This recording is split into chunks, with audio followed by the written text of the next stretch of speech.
Mga kabayan, lalong umiinit ang kontrobersiya kaugnay ng investigasyon ng International Criminal Court o ICC sa Pilipinas matapos isiwalat ng grupo ng dating miyembro ng Philippine Marines ang umano'y paglipat ng milyon-milyong dolyar na pondo na iniugnay sa ICC at kay dating Senator Antonio Trillanes.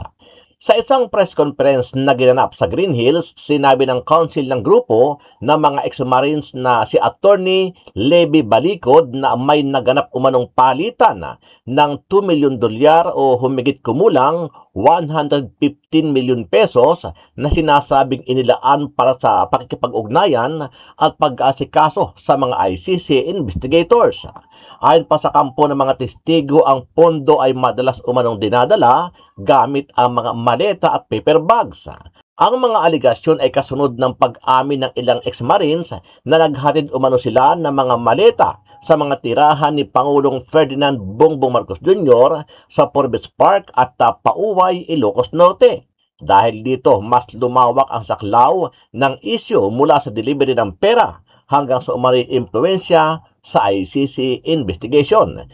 Dalawang maleta na ang bawat maleta ay may nilalaman na 56 million pesos. Kaya nakapagpalit sila ng equivalent to $2 million. At ang sabi ng mga executive assistants ni Ginoong Saldico ay pinaghahandaan daw nila ang pagdating ng foreigners. At kalaunan ay nakilala ng mga ito na ang foreigners na binabanggit ay mga ICC investigators. Wala silang ibang in-interview na mga witnesses, kundi ang mga tao lamang na pinapadala ni Sunny Trillanes. At ibinigay kay Sunny Trillanes ang pondo para sa pag-asikaso sa mga ICC investigators na ito. Kaya naman po, lahat ng sasakyan na ginamit, lahat ng hotel accommodations ay sinagot ni Saldico at saka ni Sunny Trillanes. Ano ang masasabi mo dito, kabayan? Sama-sama nating panuorin ang buong video at pakikomment nyo po ang inyong mga reaksyon at sariling opinyon. Nasangkot po or nasali ang mga sundalo natin sa ginawang operasyon ng ICC investigators sa Pilipinas. Unang dumating ang mga ICC investigators sa Pilipinas noong December 2028. December of 2023. At bago mag-December 2023 ay inutusan sila na magpapalit ng peso to dollars. Dalawang maleta na ang bawat maleta ay may nilalaman na 56 million pesos. Kaya nakapagpalit sila ng equivalent to $2 million. At ang sabi ng mga executive assistants ni Ginoong Saldico ay pinaghahandaan daw nila ang pagdating ng foreigners. At kalaunan ay nakilala ng mga ito na ang foreigners na binabanggit ay mga ICC investigators. At nakapaloob dito na ang ginawa nila ay mag-interview ng mga witnesses na ipinapaarating sa kanila ni Sunny Trillanes. Wala silang ibang in-interview na mga witnesses, kundi ang mga tao lamang na pinapadala ni Sunny Trillanes. At ibinigay kay Sunny Trillanes ang pondo para sa pag-asikaso sa mga ICC investigators na ito. Kaya naman po, lahat ng sasakyan na ginamit, lahat ng hotel accommodations ay sinagot ni Saldico at saka ni Sunny Trillanes. Napansin din po nila na lahat ng mga pag-interview ng ICC investigators ay sa mga pribadong lugar. Wala man lang government office. At makikita po ninyo ang madalas na pag-deliver nila ng mali-maleta at minsan mga paper bags naman na mga pera patungo sa mga nag-aalaga sa ICC investigators. Lahat ng pagkain nila, lahat ng ginamit nilang sasakyan, lahat ng hotel, lahat ng mga condominium units ay sinagot ng grupo ni Sunny Trillanes at saka ni Saldico. At bilang isang abogado po ay nababahala ako dito. Dahil ang sarili kong konklusyon na hindi naman nilahad ng mga sundalo na ito dito sa affidavit nila. Pero bilang isang abogado, ay nakikita ko ang isang mabigat na suliranin ng isang third world country na katulad natin na siya lamang pinag-iinitan ng mga ICC. Hindi nila kayang ipatupad ang kanilang orders sa mga mayayaman na bansa. Tanging third world countries lang. At ito ang aking obserbasyon.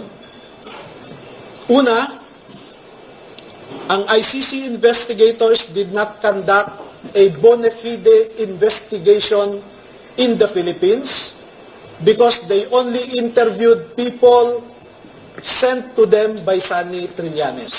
No? Nakapasok din sila sa Bilibid prisons para kausapin ang tatlong na sentensyahan sa pagpatay kay Kian de los Santos.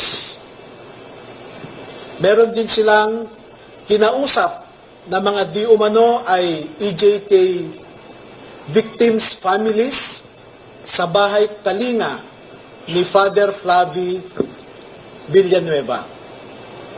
At lahat ng gastos ni Father Flavie Villanueva ay sagot ni Saldico.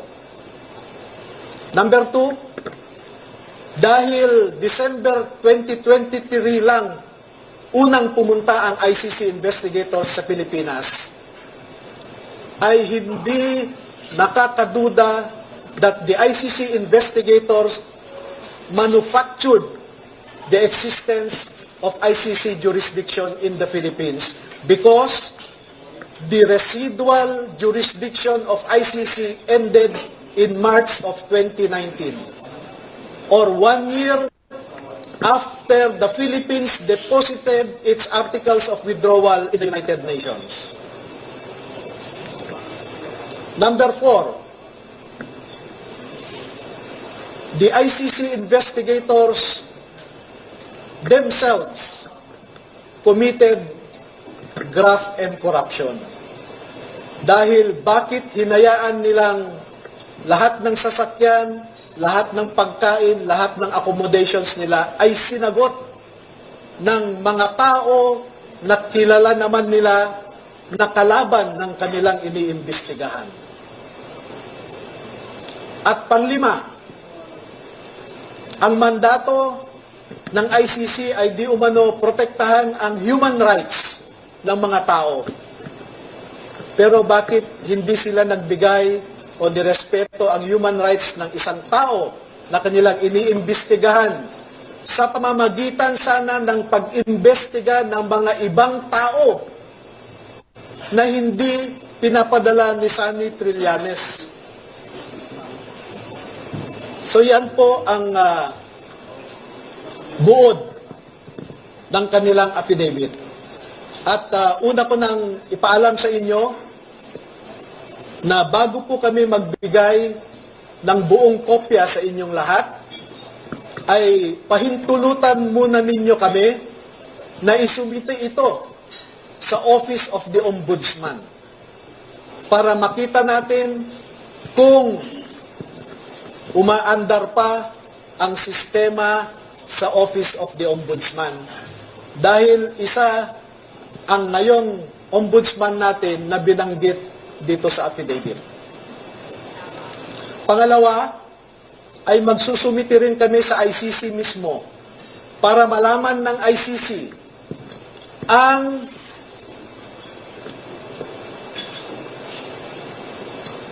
so that ICC will know how the ICC investigators conducted themselves in the Philippines. At panghuli ay magbibigay kami ng kopya sa lahat ng embahada ng mga bansa na kasapi sa ICC para malaman nila kung paano gumalaw ang ICC. Alam naman natin na bawat bansang miyembro dyan ay nagko-contribute sa ICC. Pero katulad ng kino-contribute nila, ang mga litrato na naipakita ko sa inyo ay makikita ninyo kung saan pumupunta ang ating mga buwis. Now you know where our taxes go. Now you know at least where our taxes went. Maraming salamat po at magpapaunlak po kami ng katanungan